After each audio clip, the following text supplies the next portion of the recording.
Esse é o grande problema dessa doença base que é a obesidade, que é o desequilíbrio do metabolismo, onde há um acúmulo exagerado de tecido gorduroso. Inclusive, em muitos pacientes, esse tecido gorduroso ele é doente. Ele chama-se, inclusive na nossa literatura, de adiposopatia ou sick fat, doença do tecido gorduroso. Então, esse tecido gorduroso produz tais alterações do equilíbrio metabólico que isso vai induzir o aparecimento de várias doenças. O organismo obeso, em função dessa adiposopatia, dessa doença do tecido gorduroso propriamente dito, ele é um organismo inflamado, né? É como se o indivíduo tivesse uma doença inflamatória crônica, como um reumatismo, por exemplo. Então, esse processo inflamatório crônico em que esse organismo obeso se encontra, e além disso outras alterações do metabolismo, dos substratos que as nossas células usam para produzir energia, como a glicose, por exemplo, né, que aí no caso a alteração desse equilíbrio chama-se diabetes. Então existem várias doenças.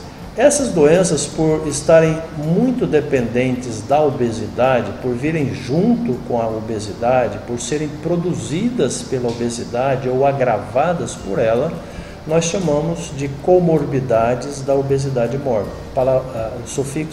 O prefixo co quer dizer junto, morbidades quer dizer doenças. Então, as doenças que vêm junto com a obesidade. As doenças cardiovasculares, né?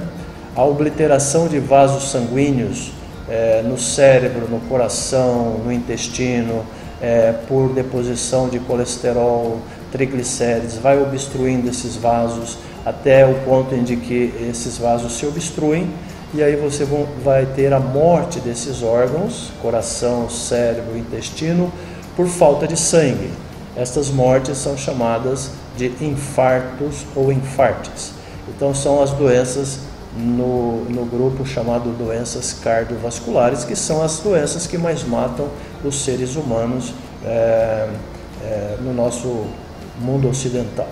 E os fatores de risco que alertam para a possibilidade de que esses infartos ocorram são a pressão alta, que 60% a 70% dos obesos têm, as alterações do próprio colesterol e triglicérides, que quase 70% deles também apresentam, a doença metabólica chamada diabetes mellitus, que mais ou menos 25% dos obesos apresentam. Então, todas essas doenças conspiram para o aparecimento precoce das chamadas doenças cardiovasculares, que são causas importantes de morte. Outro grupo de doenças, então, que é bastante letal e que está em segundo lugar nas estatísticas de causas de morte, são os cânceres.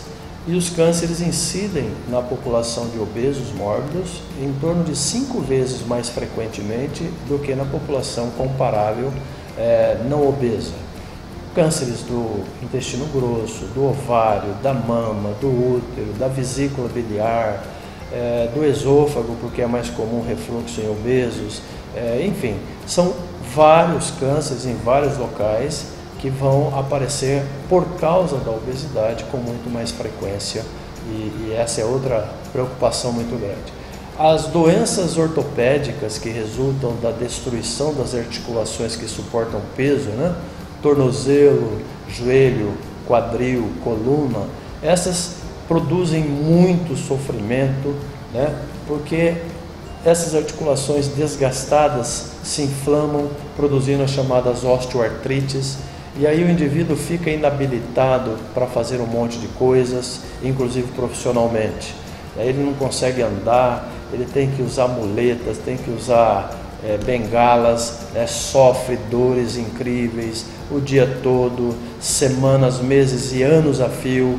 Isso é muito sofrimento. Então, essas comorbidades todas, a apneia do sono é uma bem grave. Muitas pessoas vão morrer durante o sono por causa dessas paradas de respiração, que se chama apneia obstrutiva do sono, que é bastante comum nos obesos. Só para vocês terem ideia, 70% dos homens obesos têm apneia do sono. E quando essa apneia é grave, quando as interrupções da respiração durante o sono são bem prolongadas, o indivíduo corre sérios riscos de morrer de infarto do miocárdio, de infarto cerebral, arritmias cardíacas com parada cardíaca durante o sono. Então, são muitas doenças graves que a obesidade traz.